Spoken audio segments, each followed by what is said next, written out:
Well, after our 5-0 thumping at Manchester City, the manager, Mikel Arteta, has been speaking to the media, and of course, he spoke about a couple of things. The reason as to why we lost the game. I think he's absolutely looking for excuses. You're gonna hear, you're gonna listen in, to him yourself. He's making excuses. Thinking players are the reason as to why we are losing the games. That the players that are not around are the reason as to why we are losing the games. Definitely, you expected him to look for some sort of excuse, and he's found it. This is Mikel Arteta.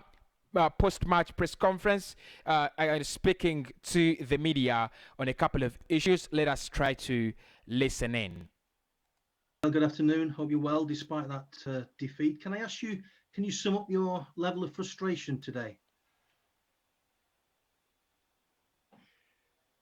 Really big. Really disappointed with the things that happened on the pitch. Obviously, the summary after 3 games and losing the 3 of them, it doesn't make it any easier. I think we started the game really well and took the game where we wanted.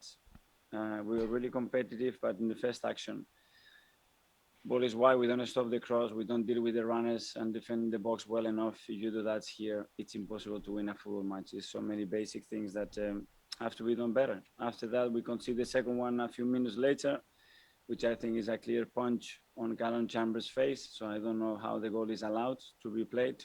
We continue going, and after another 20 minutes, I think Granit gets the red card, and we have to play 60 minutes with 10 men against the best team in the league. So very difficult day, yeah. He says that the second goal should have been disallowed because of Callum Chambers and the punch on his face. Now, look, definitely, I don't think Callum Chambers stops that goal. I don't think I don't think he would stop the goal, and I also don't think the action, whether penalized or not, I don't think the action is linked to the fact that we conceded the goal. So at the end, I still think he's still making up excuses. But one thing he says for sure is that there's so many basic things we have to do. Simple passing, 1-2. We can't pass. We can't pass the ball.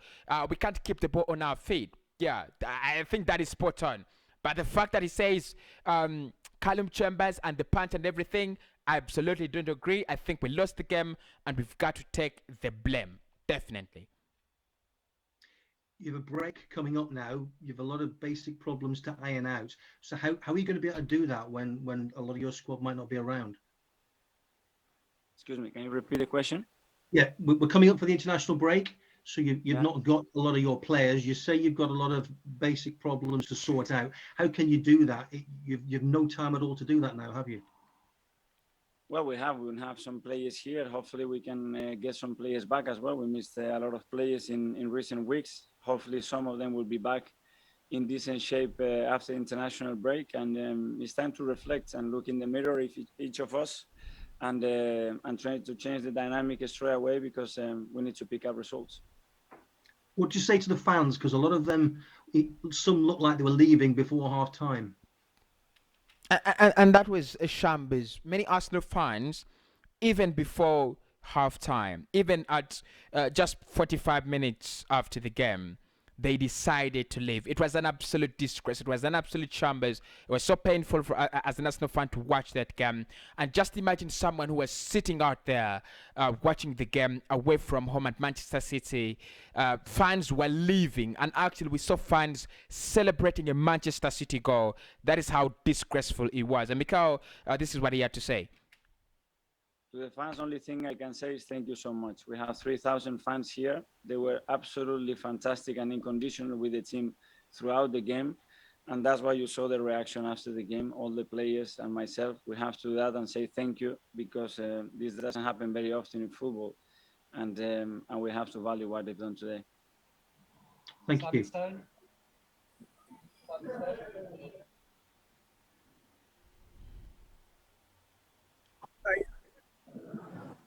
Hi, Mikel. What do you say?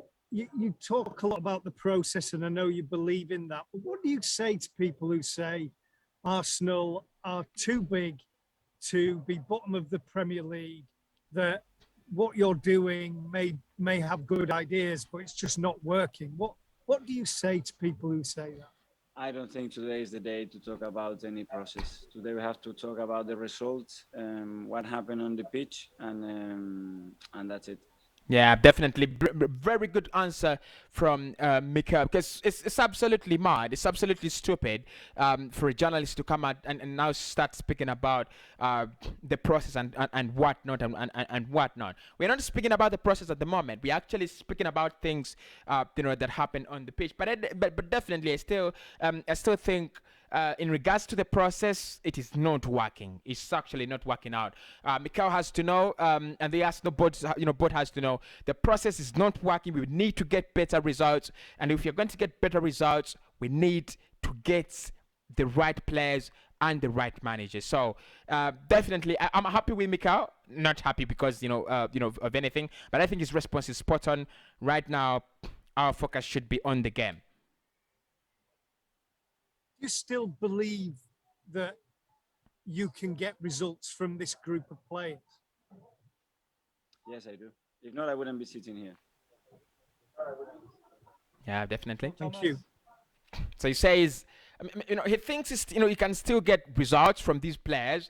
I don't think they're the worst players in the world, definitely. I'm looking at a couple of games on Goal Rush, and I'm seeing that the quality Brighton have is almost the same quality as we have, because they have around 5 players that can actually start in our side. So he says he can still get results in these from these players. What do you think, people? Do you think he can? Do you think he deserves more time? Hi, Mikel. You talk of it being time to look in the mirror.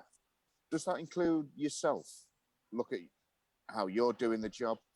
And when it gets like this, are there ever times that you actually question yourself in this job, or are you still confident and faith that the players can do the business for you? Yeah, no, I always said, and I will be the one, and I think I've been more critic by myself and taking the blame every single time. Only when we had defeats, and I stand here today and I say exactly the same thing, and I question myself, and I have to try to have the right people around me and look at every decision that we make and that I make, and try to improve it and change it if we believe that we should have done something different, of course. Last one, James. Hello, Mikel. Aubameyang told the TV that he felt the players didn't play with pride and that they need to talk about that amongst themselves. Is that something you agree with, and how much does that concern you? Well, if he feels that, I completely agree, because they are the ones that they are on the pitch and have feelings that nowhere else can have apart from them. So if that's the case, that's good. Yeah, that's Mikel Arteta, and press conference, obviously. Shout out to the big men at Haters. And so that's Mikel speaking about the game. Obviously, we lost it. A shambles.